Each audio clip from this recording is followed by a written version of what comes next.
شیخ شہاب الدین سہروردی رحمۃ اللہ تعالی علیہ آپ اپنے وقت کے بہت بڑے صوفی بزرگ ہیں، اور آپ حضرت خواجہ بہاؤالدین زکریا ملتانی رحمۃ اللہ تعالی علیہ کے پیر و مرشد بھی ہیں۔ قربان جاؤں جی اس دور پہ جب پیر بھی سونے تھے اور مرید بھی سونے تھے، تو اب تو بس پیر تو اب بھی ہیں، مرید نہیں ملتے۔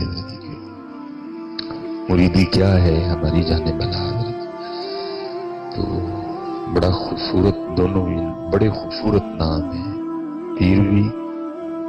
اور مرید بھی ہے۔ شیخ شہاب الدین سہروردی رحمۃ اللہ تعالی علیہ فرماتے ہیں جب اللہ کسی سے دوستی کا ارادہ رکھتا ہے تو پھر اس پہ اپنے ذکر کے دروازے کھول دیتا ہے۔ جب اللہ کسی سے دوستی کا ارادہ رکھتا ہے تو پھر اللہ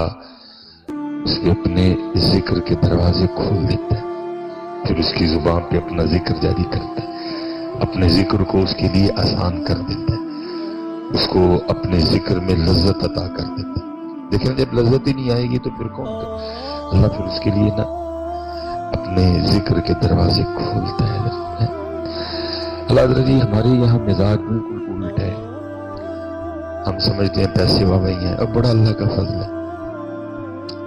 گھر جی بڑا اللہ کا فضل ہے، کاروبار ٹھیک چل رہا ہے، ہم کہتے ہیں نہیں، اللہ کا فضل اسی پہ ہے جس کو اللہ اور اللہ کے رسول کے ذکر کی توفیق ہے حضرت۔ یہ تو فضل نہیں ہے حضرت، یہ تو فرعون کے پاس بھی بڑا تھا حضرت، یہ تو نمرود کے پاس بھی بڑے تھے حضرت، یہ تو حامان کے پاس بھی بڑے تھے، یہ تو شداد کے پاس بھی بڑے تھے،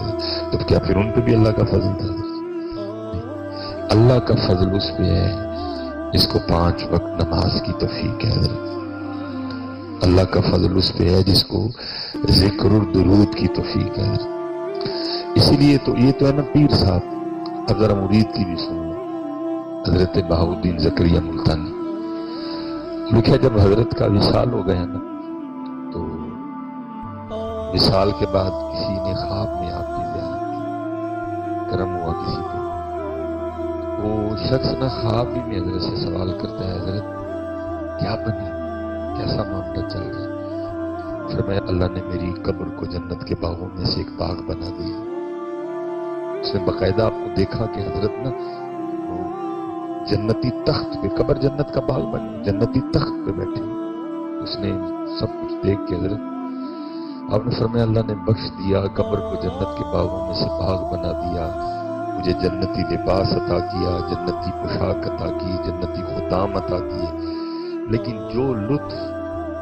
وہ سرگی کے وقت نیند چھوڑ کے، بستر چھوڑ کے، وضو کر کے مصلی پہ تہجد میں کھڑے ہونے میں تھا نا، وہ ادھر نہیں کوئی بھی رہتا ہے۔ جو لطف اس وقت آتا تھا نا، وہ نیند چھوڑنی، وہ بستر چھوڑنا،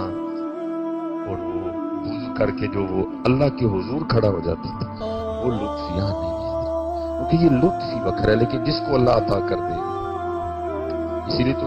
یہ تو مرید ہے نا، وہ کہہ رہے ہیں نہیں لطف، جو لطف اس میں تھا اس میں وہ لطف نہیں۔ اسی لیے تو پھر پیر کیا فرماتے اللہ جس سے دوستی کا ارادہ رکھتا ہے پھر اس کی ابتدا کس سے کرتا ہے، اس کے لیے اپنے ذکر کے دروازے کھول دیتا ہے حضرت۔ یہ ابتدا ہوتی ہے حضرت، اس کے لیے اپنے ذکر کے دروازے کھولتا ہے، یہ دوستی کی ابتدا ہے۔ جس کو اللہ کے ذکر کی توفیق ہے نا، سمجھو یہ دوستی کی ابتدا ہو چکی ہے، یہ اللہ کا فضل ہے، یہ دوستی کی ابتدا ہوئی ہے۔ اب آگے آپ کا کام ہے کہ آپ ابتدا کو انتہا تک کیسے لے کے جاتے ہیں۔ اس نے تو ابتدا کر دی، اس نے آپ کو اپنے ذکر کی توفیق دے دی، اب آگے میرا کام ہے حضرت کہ میں آگے پھر کیا کرتا ہوں۔ لیکن اکثر و بیشتر حضرت اسی طرح ہوتا ہے کہ کچھ صحبت نہ ہونے کی وجہ سے، کچھ علم دین نہ ہونے کی وجہ سے، پھر پتہ نہ اور صوفیاں تو پہندا بھی بڑا نا شیطان حضرت، وہ نہیں ان کو آگے جانے دیتا، جتنے صوفی ہیں نا ان کو تو پڑھتا ہے، دبا کے پڑھتا ہے، کیونکہ میں نے پچھلے جمعے ادھر بھی عرض کی، کیونکہ بھائی چور نے تو ادھر ہی آنا نا جدھر کچھ ہے، اب جدھر ہے ہی کچھ نہیں تو اس نے کیا کرنے جانا ہے ادھر،